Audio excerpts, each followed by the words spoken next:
Our next speaker is my esteemed colleague, Dr. Michael Jessen. I have a few things to say about this gentleman, one quite personal. Mike, come on up. First of all, he's our chairman of cardiovascular surgery at UT Southwestern. He's also the chairman of the CABG guidelines, he has been very instrumental in helping launch our TAVR program at not only, of course, at the school, but at the Dallas VA. We could not be where we are today without Michael's tremendous support. And on that personal note, he is also my mother's surgeon. My mother, at the age of 85, typical Jewish Yiddish mama, had critical AS. She had a good STS score. She also had two-vessel coronary disease. Dr. Jessen and his team operated on her. She had a flawless perioperative course, and I'm forever grateful about that. So I will now turn it over to Dr. Jessen. Thanks very much, Jerry. Jerry's brother gave me a few secrets about him, but I'm going to pass on telling you about those today. I had the privilege of being part of the group that wrote the guidelines for the 2011 version, the most recent version of the CABG guidelines, which are part of the whole revascularization guidelines in a project done jointly by the American College of Cardiology and the American Heart Association. There was 20 of us, including surgeons and cardiologists, and this reflects the fact that this is really a team sport right now, and really we had people from anesthesia, people from all different disciplines involved with this, and that's, I think, what has made this group of guidelines very important. There's a huge amount of information in the guidelines. I'd encourage you to read it, but we could not possibly cover that in the hour and a half that I've been allotted for this talk right here. But I'm going to try to get through a few parts of it, and what I've done is I just put a few questions, and I'll ask the audience just to give me some of their thoughts on it. And a lot of these apply to things that not necessarily the intraoperative parts, that might be more for surgeons, but really some of the things, considerations that cardiologists or other medical people might know. So I'm going to start by talking a little bit about, I'm going to talk about some of the bypass graft conduits, which is an important consideration in patients who undergo bypass surgery. And so the first question I have is, which statement carries the highest class recommendation?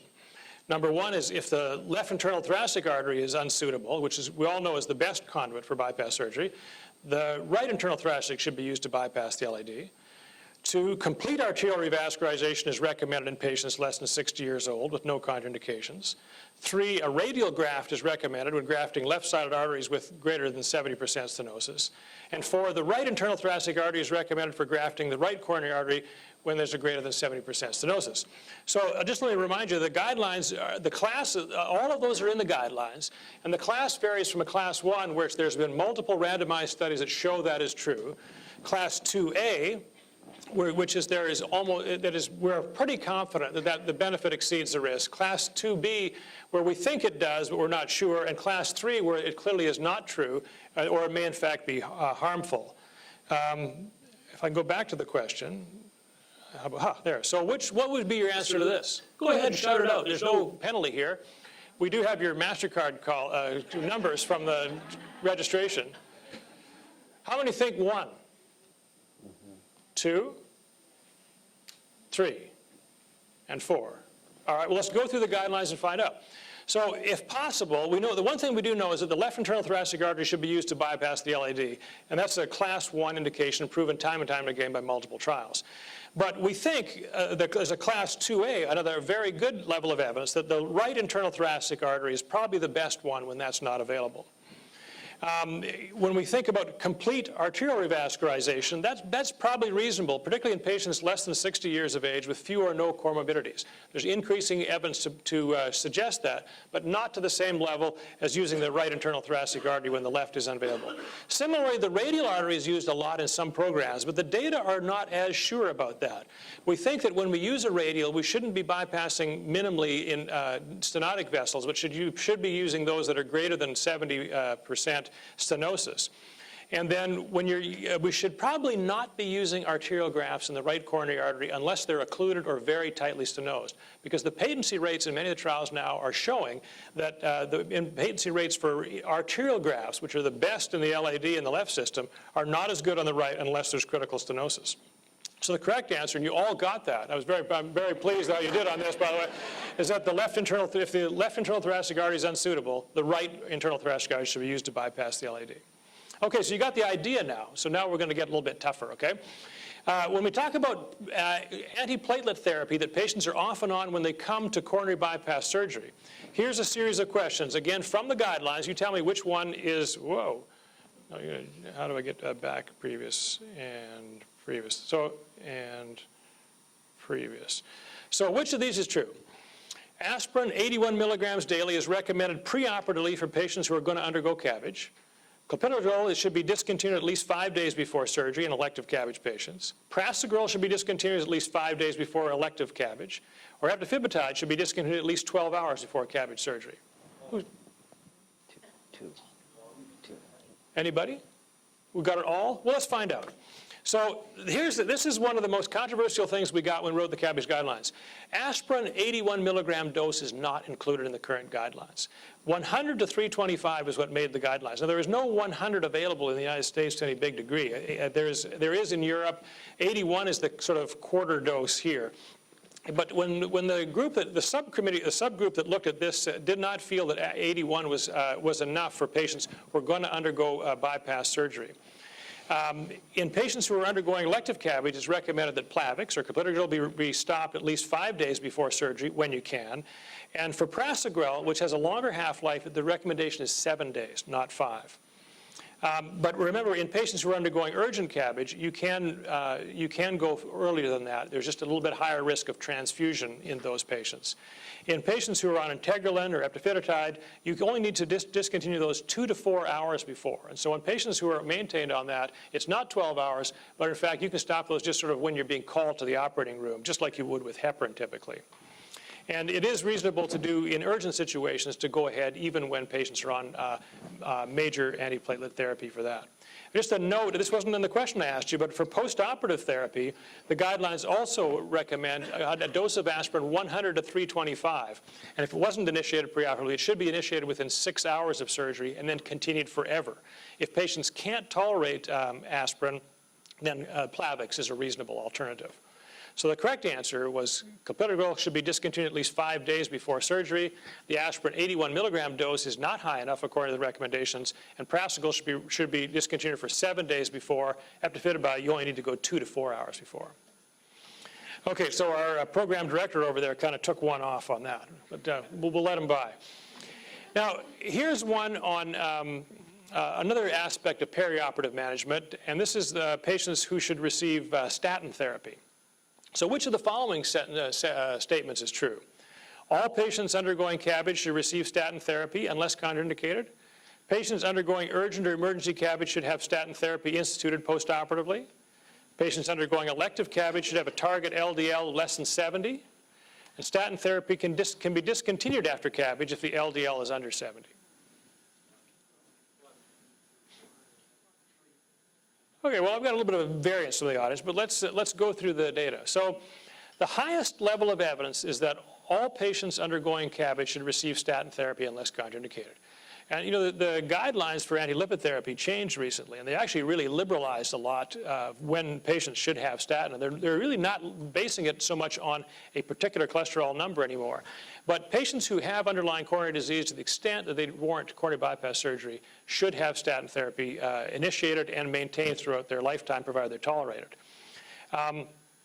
In patients undergoing CABG, the dose should be designed to reduce LDL to less than 100 milligrams per deciliter, or a 30% lowering of cholesterol. And it's only the very high-risk patients where I think you have to reduce the LDL cholesterol less than 70. This matches what some of the little bit slightly older guidelines, but again, not every CABG patient has to have that aggressive degree of lipid lowering. And for patients that are undergoing urgent or emergent CABG who are not on a statin, which you see sometimes, patients who are statin naive coming into the operating rooms, it's very reasonable to initiate high-dose statin therapy immediately. And part of the advantage of that is there's some pleiotropic effects that can reduce inflammation and reduce some of the complications that can occur perioperatively from surgery. But discontinuation of statin or other antihyperlipid therapy is not recommended before or after coronary bypass surgery, unless the patients have had bad reactions to those drugs. So the answer that is true is that all patients undergoing CABG should receive statin therapy unless contraindicated. All right, now another topic that came up in the guideline review that was very interesting to us is the concept of perioperative glucose control. And those of you that work in intensive care units know this is now a SCIP guideline, or a guideline that is reviewed for hospital quality in patients who have undergone coronary bypass surgery, where there's goals to maintain glucose within a tight range for the first several days after bypass surgery. So with that in mind, which of the following is true? Postoperative glucose levels less than 180 milligrams per deciliter should be targeted using continuous IV insulin infusions. Postoperative glucose levels less than 180 should be targeted using a sliding scale sub-Q insulin protocol. Tight intraoperative glucose control less than 140 milligrams per deciliter is associated with improved outcomes, or all of the above. For all of the above. Well, I've suckered you in again because I used to be on the, the committee that made some of the questions for the boards. But, and people always go for that.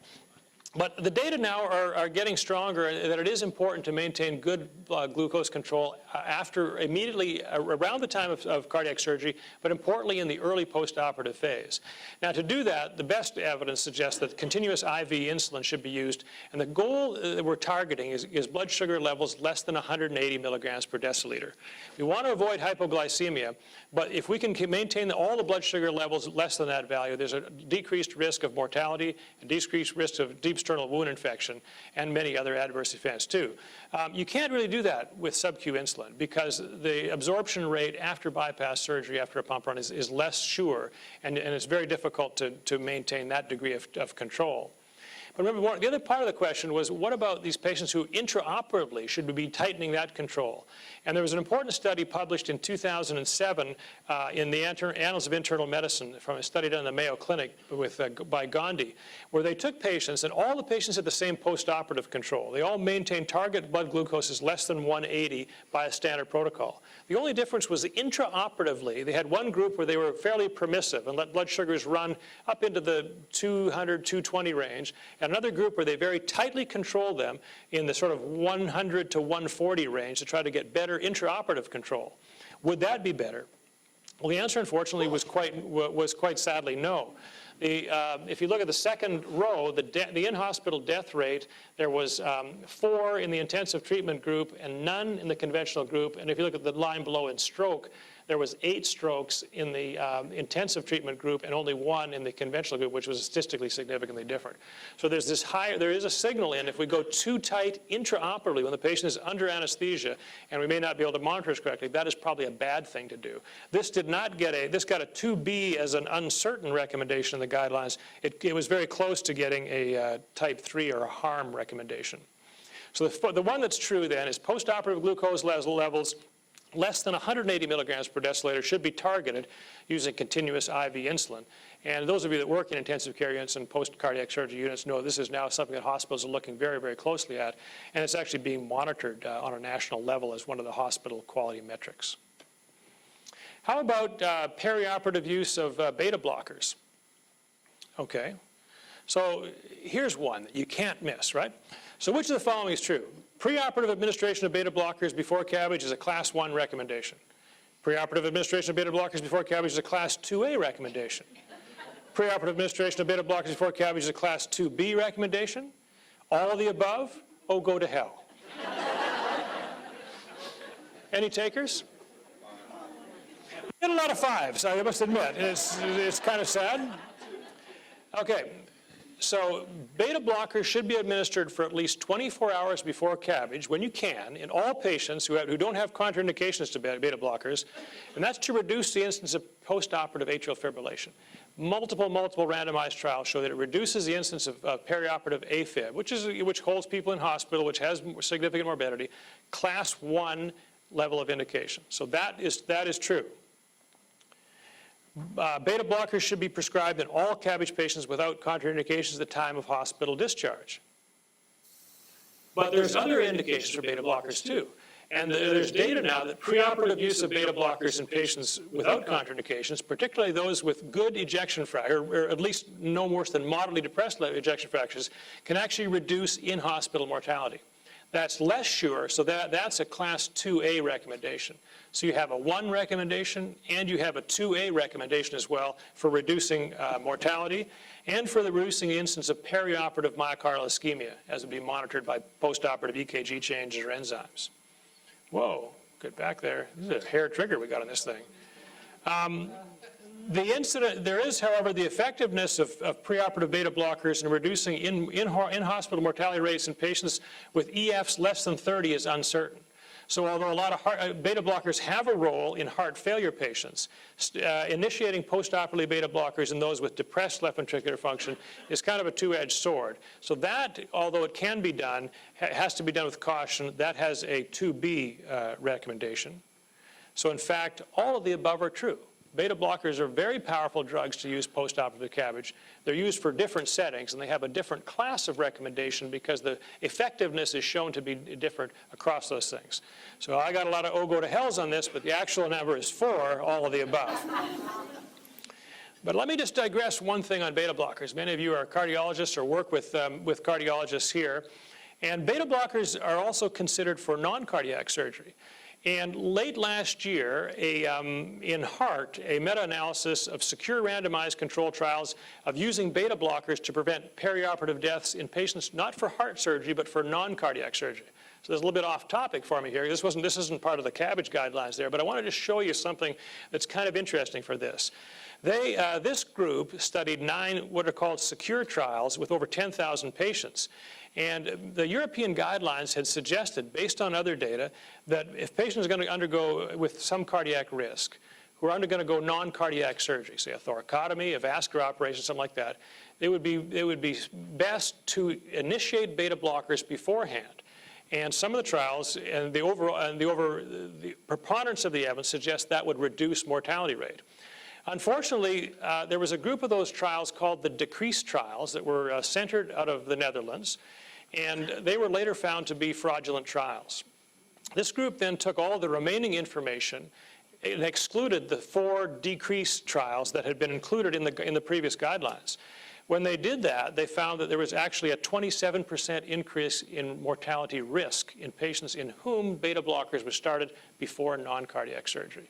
So this is a black mark on medical trials, that we've got to do these things right. When we write the guidelines, we're counting on the information that's out there to be true so that we can synthesize it and make guidelines from that. This was a group of trials that it clearly was fraudulent, have been since retracted, and when they're taken out of the overall analysis, the guideline switches the other way, and that beta blockers actually have a harmful effect. We got a couple of minutes left if we do, or okay, I'm going to skip forward to a couple of, just the last couple of things here, because I didn't know how fast you go, but which of the following kumbaya recommendations is a class 1 recommendation? Stop smoking, go to cardiac rehab, publicly report outcomes after coronary bypass surgery, avoid blood transfusion, or use a heart team approach on revascularization decisions. Well, all smokers who receive in-hospital education counseling should be offered smoking cessation because clearly the results are best if you can get people to stop smoking. Cardiac rehabilitation is also a class 1 indication. It's recommended for all eligible patients, and some studies have shown a reduction in long-term mortality of as much as 30% in patients who get cardiac rehab after bypass surgery. It is now said that all cardiac surgery programs should participate in a state, regional, or national clinical data registry and should have periodic reports of risk-adjusted outcomes. It's very encouraging that over 90% of heart surgery programs in the country now contribute to the STS registry, which is what Dr. Bowers talked about in terms of the risk in the VA system. The VA system is actually a pioneering system from that. It's been even longer than that, and the CICSP has been a big leader in quality outcomes through their registries for a long time. Aggressive attempts at blood conservation are indicated to limit hemodilutional anemia and the need for intraoperative and perioperative blood cell transfusion, because now the long-term data has shown that patients who are not transfused have a better long-term survival after coronary bypass surgery. And finally, a heart team approach to revascularization is recommended in patients with unprotected left main or complex coronary disease. This largely came out of the Syntax trial, which was a big driver of the revisions in the most recent iteration of the guidelines as well. So in fact, all of those are class 1 recommendations. And I think show that really, I'm really pleased to be part of a heart team, both at UT Southwestern and at the Dallas VA system, because I think that is what has really driven a lot of our efforts to improving outcomes there. We're very, very proud of all the people who are in our team, many of whom are in this room right here, and I think that, the heart team approach has been a major contributor to that. So I want to thank you for the opportunity to present you today.